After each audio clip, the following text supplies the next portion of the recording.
도는 1, 음양은 2, 사방, 오행, 팔괘 등등 온갖 구분과 층차, 경계가 만들어진다. 기실 선 하나면 가로 세 줄, 가로 세로, 시줄 날줄이 되어 세상의 그 어떤 것이든 무한대로 쪼갤 수 있다.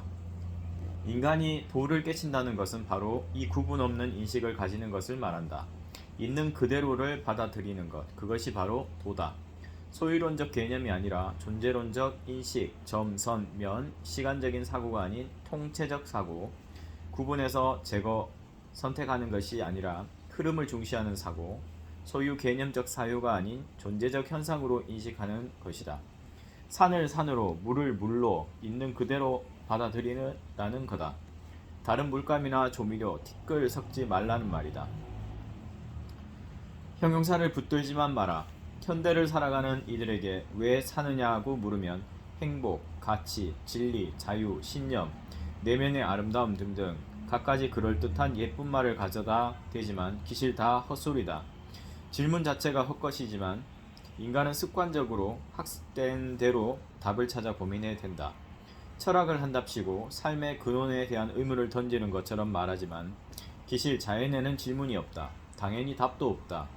그러니 어떻게 사는 것이 좀 더 나은 문명화된 인간의 삶으로 보일까 정도의 외교에서 그쳐야 한다. 말씀이 문자로 옮겨지는 순간 편견과 선입견이 달라붙기 시작한다. 해서 성인은 점점 위대하고 높아져 신성 불가침한 자리로 떠받들어진다. 다시는 바닥으로 못 내려오신다. 어쨌든 성인이 남겼다는 말씀의 본디 뜻을 지금의 사람이 100% 이해한다는 건 불가능하다.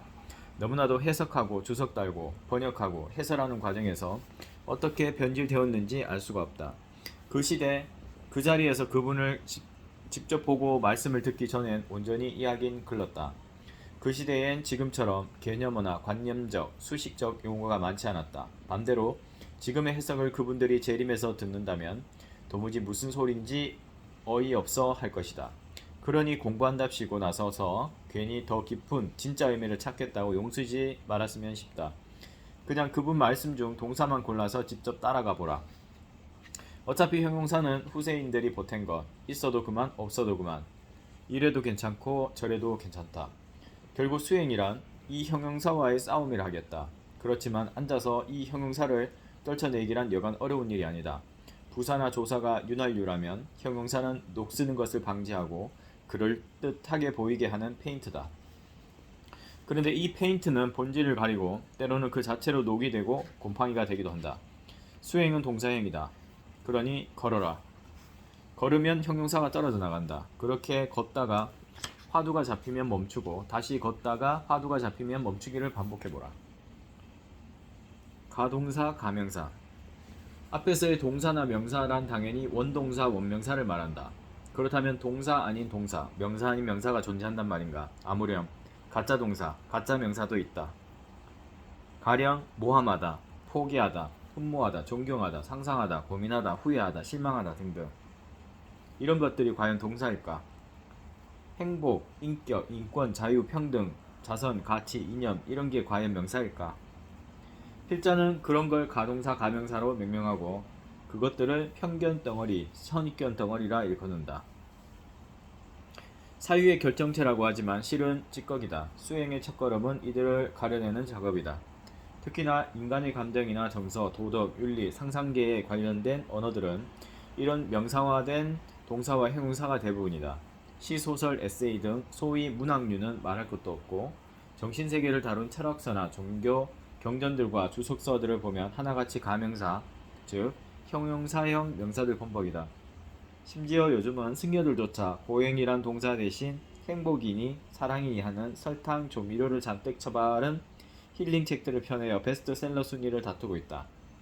고작 인생 상담을 설법인 양 부처를 팔아먹는 중들이 화장품 짙게 바르고 창녀처럼 해픈 웃음을 띠고 광고판에 붙어 호객을 하고 있다. 유달리 시를 경외하는 민족, 시인은 곧 민족주의자요 고매한 영혼을 지닌 지성인 대접하는 나라가 대한민국이다. 그러나 시는 그 자체로 형용사요 현혹사다. 그만큼 이 민족이 헛것을 좋아한다는 말이다. 아무튼 지식이 많다는 건 그만큼 선입견과 편견도 많을 수밖에 없다. 그러니 가동사 가명사를 화두로 잡으면 바보 된다. 수행인은 구체어가 아닌 추상어, 그럴듯한 개념어나 관념어에 엮이지 않도록 조심해야 한다. 모호한 언어는 진리로 안내하지 않는다. 산책은 분석력, 직관력, 통찰력을 증진시킨다. 걷는다는 것은 한 걸음 한 걸음, 순간순간 주위와 바닥, 그리고 전후좌우를 살피고 나아가고자 하는 방향을 선택, 판단하고서 내 리듬을 결행하는 동사적 행위이다. 걸으면 동사, 생각의 먼지나 부스러기, 형용사가 떨어져 나가 정리가 되어 정확한 판단에 큰 도움을 준다. 앉아있으면 형용사가 계속 부풀어나 동사가 맥을 못 추고 얽혀들고 만다. 이성적 판단이건 감성적 판단이건 판단한다는 자체는 동사적 행위이지 형용사적 행위가 아니다. 그러니 무슨 일을 결정하기가 난감할 때에는 일어나서 걸어주면 생각이 정리가 되어 올바른 판단 및 결정을 내리는 데 도움이 된다. 생각의 격가지를 적당히 제거하여 정리를 용이하게 해주는 것이다. 다시 강조하지만 인간의 언어 중 동사만이 진리다. 모든 형용사는 편견이자 선입견이다. 대부분의 철학적 추상, 관념어는 형용사적이다. 그러니 독자들께서도 가능하면 현대과학적인 사고와 용어들로 이해하고 받아들이길 바란다.